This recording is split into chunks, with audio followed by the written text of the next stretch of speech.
લક્ષ્ય ન્યૂઝ, એક નજર, એક લક્ષ્ય. જોરાવરનગરમાં નીલકંઠ મહાદેવની અનોખી શોભાયાત્રા. સુરેન્દ્રનગર શહેરના જોરાવરનગર ખાતે આવેલા પ્રાચીન નીલકંઠ મહાદેવના મંદિર દ્વારા શ્રાવણ માસની અમાસ નિમિત્તે પરંપરાગત શોભાયાત્રાનું આયોજન કરવામાં આવ્યું, જેમાં આ વર્ષે ગુજરાતમાં સૌપ્રથમવાર જોરાવરનગર ખાતે આ નીલકંઠ મહાદેવજીની શોભાયાત્રામાં અઘોરી નૃત્યનું આયોજન કરવામાં આવ્યું હતું, જે લોકોમાં આકર્ષણનું કેન્દ્ર બન્યું હતું. સુરેન્દ્રનગર જિલ્લો એટલે કે સંત સુરા અને સતીની ધરતી. સુરેન્દ્રનગર જિલ્લામાં અનેક પ્રાચીન શિવ મંદિરો આવેલા છે, જેમાંનું એક મંદિર જોરાવરનગર ખાતે આવેલું નીલકંઠ મહાદેવ મંદિર.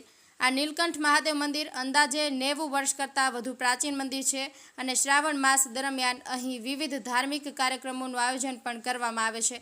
ખાસ કરીને શ્રાવણ માસની અમાસના દિવસે નીલકંઠ મહાદેવજીની શોભાયાત્રાનું આયોજન કરવામાં આવે છે. છેલ્લા 90 વર્ષથી દર વર્ષે મંદિર દ્વારા આ શોભાયાત્રાનું આયોજન કરવામાં આવે છે, જે પરંપરા આજે પણ યથાવત જોવા મળી રહી છે.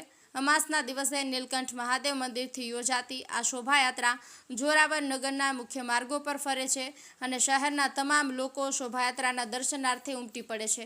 ત્યારે આ વર્ષે પણ શોભાયાત્રાનું આયોજન કરવામાં આવ્યું હતું, જેમાં ખાસ અઘોરી નૃત્યનું આયોજન કરવામાં આવ્યું હતું. પારંગત કલાકારો દ્વારા અઘોરી પરંપરાની ઝાંખી કરાતું નૃત્ય રજૂ કરવામાં આવ્યું હતું, તેમજ વિવિધ કરતબો રજૂ કરતા લોકો અભિભૂત બન્યા હતા.